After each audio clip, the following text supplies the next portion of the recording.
Ananda Devi, 5 mai 2020, à Ferney-Voltaire, en France. Bonjour Ananda Devi. Bonjour. Comment vous sentez-vous et que ressentez-vous actuellement? C'est un sentiment très étrange, un peu d'attente de quelque chose et en même temps, une envie de vivre, ces instants-là au maximum. C'est-à-dire pour moi en écrivant le plus possible.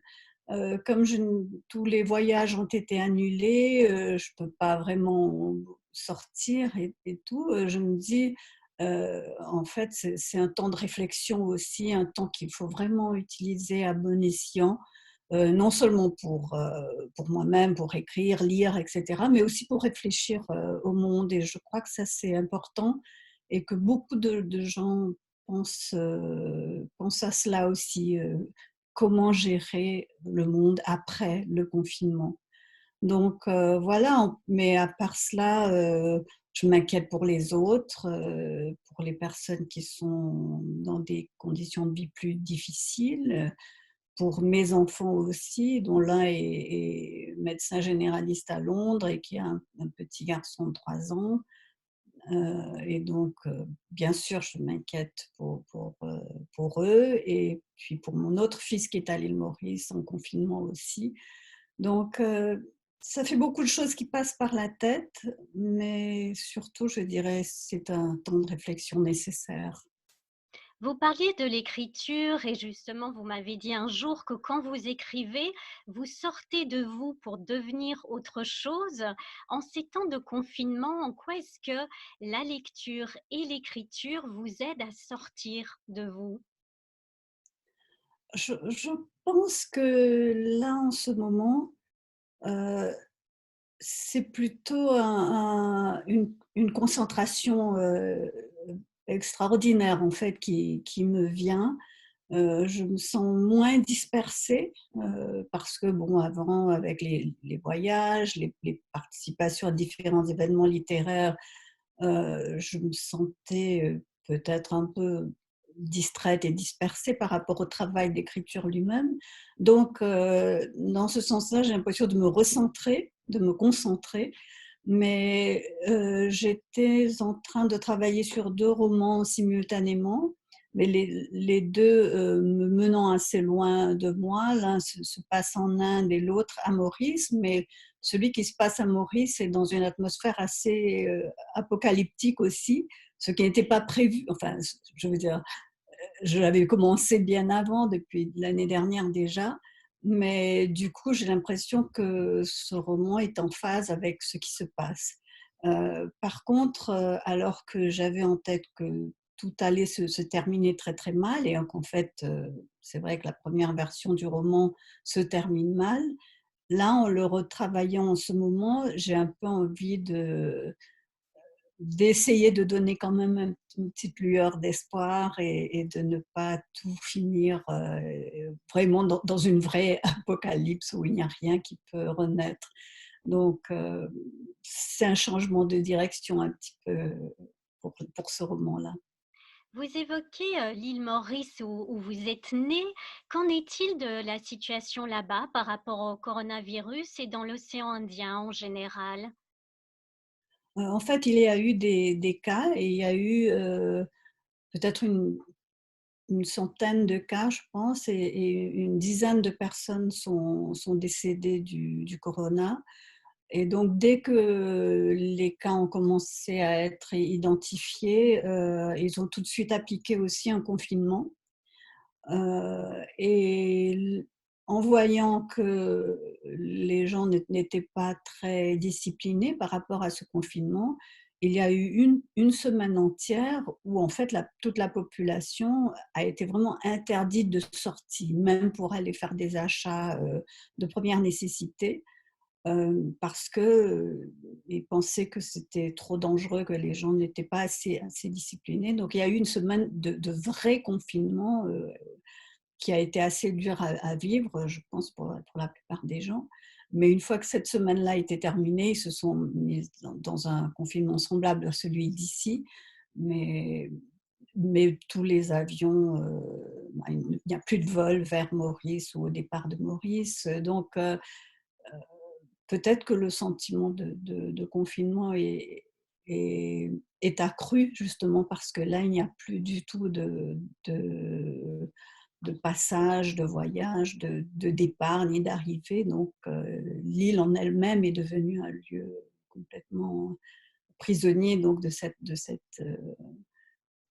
pandémie. Mais je pense que c'était nécessaire parce que ce serait si facile que tout soit, disons, tout aille au-delà de la possibilité de contrôler les choses. Donc, même si les gouvernements sont toujours très critiqués partout, il me semble qu'ils font quand même ce qu'ils peuvent, pour gérer cette situation qui n'est pas qui n'est pas une situation habituelle. Je pense qu'il faut avoir un peu de compréhension aussi pour eux. Vous-même, lors de vos études, ben, vous avez, été amené à devenir docteur en anthropologie sociale. En quoi est-ce que là, vous évoquiez la politique, mais en quoi est-ce que la gestion de cette crise du corona est aussi culturelle? Et qu'est-ce qu'elle nous révèle de nos sociétés, notamment par rapport aussi à notre notion de maladie ou de mort? Je pense que d'abord, une réflexion que je me fais depuis beaucoup d'années, c'est que, le développement de du monde, le développement que nous avons choisi de vivre pour la plupart des pays, c'est-à-dire cette industrialisation à outrance, et nous mène vraiment, vers la catastrophe. C'est-à-dire on a industrialisé la nourriture, ce qui est déjà quelque chose de contre nature, en fait. Déjà avec la maladie, qu'il y avait eu, la vache folle et puis enfin plusieurs épidémies qui ont concerné les animaux, souvent étaient dues au fait qu'on donnait à ces animaux, par exemple aux vaches, des produits, des produits animaux à manger alors que la vache, elle est herbivore, par exemple. Alors quand on lui donne de la cervelle de mouton ou à manger, ben, là, il y a eu des cas de maladies graves. Donc, les poissons, c'est que tous les élevages sont comme ça. Il y a beaucoup déjà d'atrocités envers les animaux eux-mêmes, mais aussi d'abus par rapport à ce qu'on leur la manière dont on les élève et que nous allons consommer par la suite. Plus évidemment pour l'environnement, donc cette industrialisation, le plastique, la consommation d'énergie, immense, qui est devenue une norme, qui est devenue notre manière de vivre, quand je pense que enfin, je suis d'une génération où on avait d'abord, quand j'étais tout enfant, pas de téléviseur à la maison, pas de téléphone non plus et puis c'est arrivé petit à petit et aujourd'hui, je suis devant un ordinateur, j'ai une tablette, un de téléphone, donc en même temps, il y a quelque chose de bien puisqu'on peut se communiquer, par exemple, à travers internet, donc je ne suis pas du tout, technophobe. Mais notre, mode de consommation est tellement excessif que je pense que c'était normal d'une certaine manière qu'il y aurait à un moment donné quelque chose qui nous ferait nous arrêter et réfléchir à si c'est la bonne voie à suivre. Donc déjà je pense l'industrialisation, à l'excès, à outrance, qui ont fait aussi que des gens ne cultivent plus de légumes chez eux, par exemple, qu'on faisait tout le temps d'habitude. On ne le fait plus. Maintenant, on recommence, heureusement. Donc, pour l'environnement aussi, c'est très mauvais. Mais on se rend compte aussi que euh, qu'est-ce que c'est qu'un véritable isolement? C'est-à-dire que jusqu'ici, parfois, les gens étaient tout aussi contents d'être chez eux, mais en ayant l'impression d'être connectés, donc à travers les réseaux sociaux et tout, ils n'avaient pas l'impression d'être seuls, parce qu'ils pouvaient sortir et rencontrer quand même d'autres gens. À partir du moment où on ne peut plus le faire, on se rend compte à quel point ces réseaux-là ne remplacent en aucune façon le contact humain, l'activité humaine, oui, vraiment l'échange. Je crois que ça va nous remettre un peu l'esprit en place par rapport à combien nous avons besoin les uns des autres et du contact et de quelque chose de charnel, de vrai, que le virtuel ne remplacera jamais cela.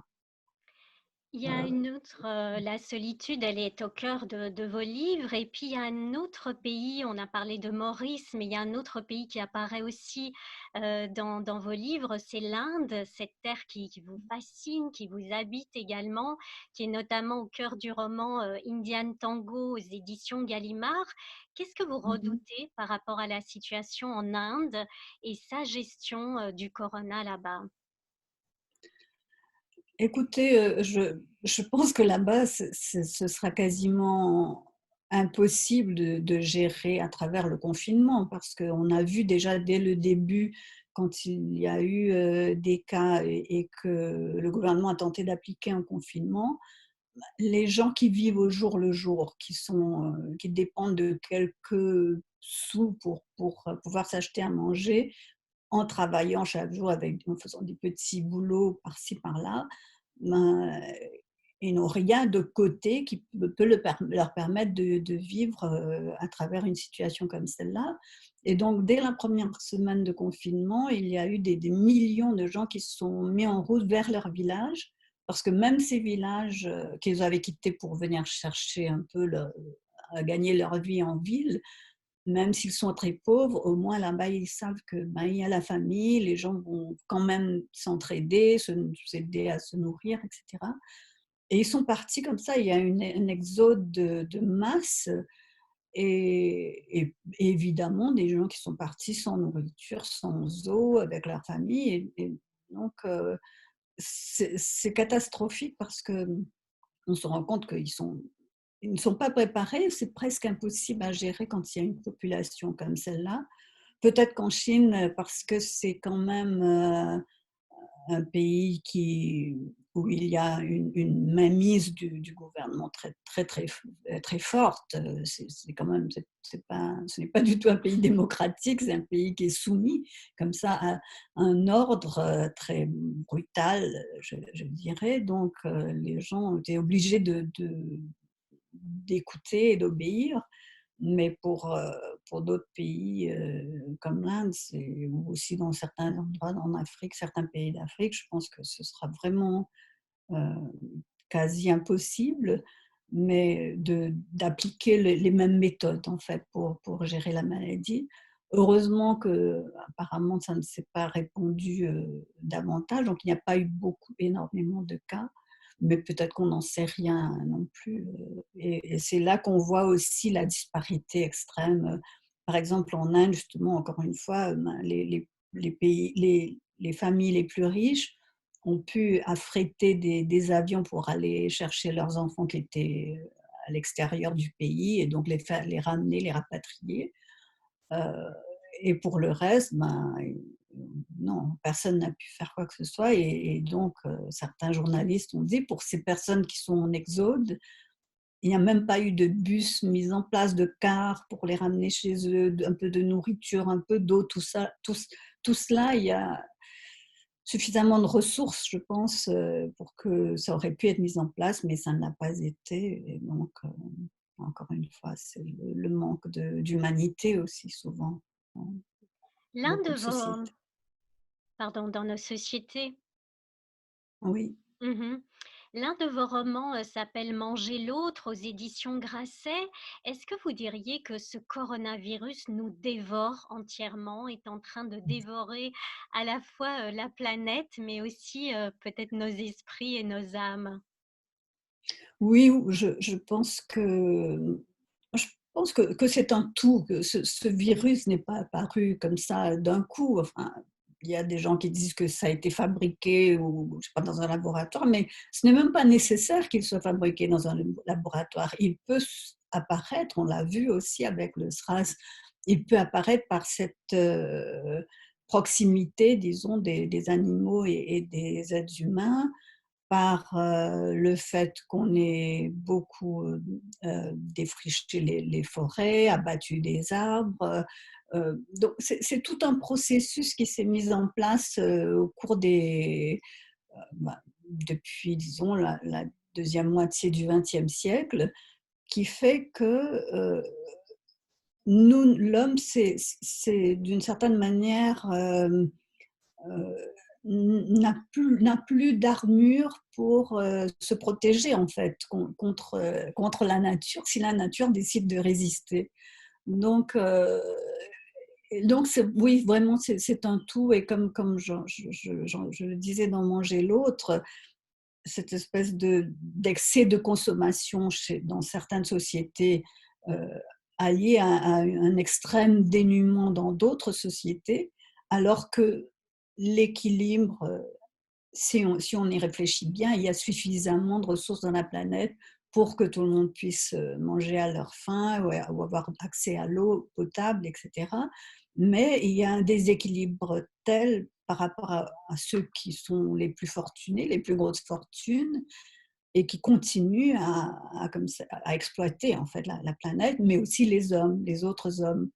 Donc, enfin, je ne sais pas si je suis en train de répondre à votre question, mais oui, dans mon personnage qui gonfle, mais qui dit aussi qu'elle est un peu la représentation d'une société qui subit le gonflement de l'inutile, c'est aussi ça, c'est que on est aussi pris dans une espèce de cercle vicieux où on s'habitue à une telle consommation et on ne peut plus s'en passer.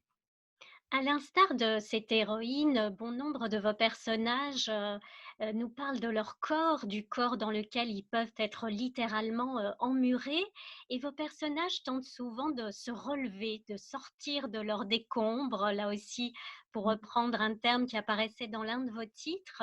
Comment est-ce que vous pensez qu'on va sortir de ces décombres-ci? Je pense que c'est tout à fait en phase avec ce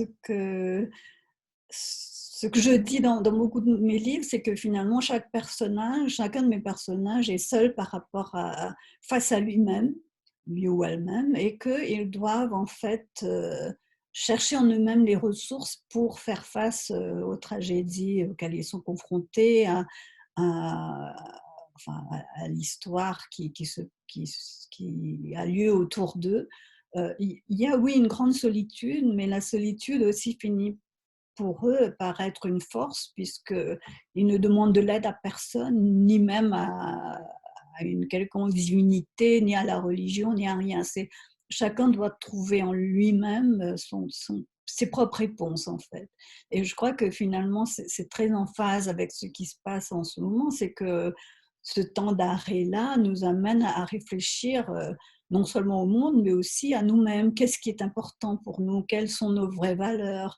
Qu'est-ce qui nous permet de survivre en fait face à nous-mêmes, au lieu de toujours courir après des choses ou courir pour ne pas penser, peut-être pour ne pas trop avoir le temps de réfléchir. Parfois, ça peut être une remise en question douloureuse pour certains, je pense que ça le sera, mais en même temps, d'imaginer que finalement, on a ce temps de s'arrêter, de pouvoir respirer aussi un peu, parce que moi qui vis plus ou moins enfin, dans une toute petite ville, donc on est vraiment à la campagne, on a vraiment l'impression qu'on respire.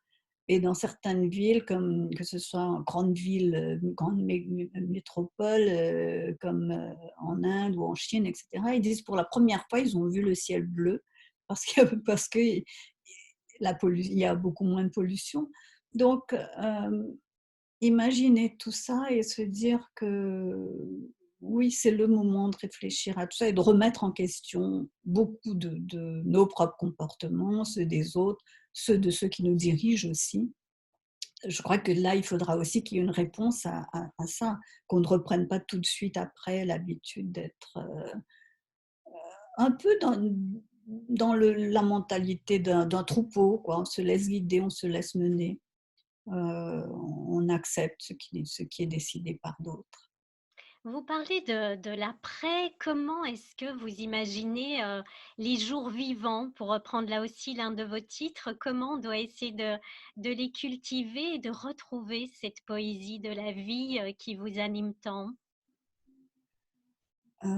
J'espère que chaque personne, quand va sortir, peut-être avec une certaine angoisse, en se disant, «Mon Dieu, mais si ça revient, est-ce que je peux m'approcher de quelqu'un? Est-ce que je peux l'embrasser? Est-ce que je peux?» enfin, oui, et pourtant il y a une envie très forte, de cela. Mais donc il y aura un moment de probablement d'angoisse, mais aussi de soulagement. Mais et je pense que on verra peut-être le monde avec un autre regard. On voit les oiseaux revenir, la nature s'épanouir très, très vite. On sent la différence est assez visible rapidement par rapport à la pollution sonore aussi. On entend moins d'avions, moins de voitures et donc ce seront des petits pas, je pense. Mais oui, de se dire qu'on aura survécu à quelque chose, d'aussi grave. Je pense qu'on verra aussi qu'il y a quelque chose de miraculeux dans la vie, toute vie, pas seulement la vie humaine, la vie animale, la vie naturelle autour de nous et que ce tout-là ne doit pas être, déséquilibré au point où, nous ne pourrons même pas nous-mêmes survivre aux déprédations que l'homme exerce sur la nature. Donc pour moi, ce sera ça. Hem et voilà, je pense à c'est peut-être un cliché de le dire, mais cultiver son jardin dans tous les sens, du terme. À la fois vraiment si on a un jardin ou un petit balcon, vraiment commencer à être, à reprendre contact, un contact physique avec la nature, mais aussi, comprendre à quel point nous sommes importants les uns pour les autres et à quel point nous avons besoin les uns des autres. Merci beaucoup Ananda Devi et surtout, Merci beaucoup. portez-vous bien. Vous aussi. Merci Merci beaucoup. beaucoup. Au revoir. Au revoir.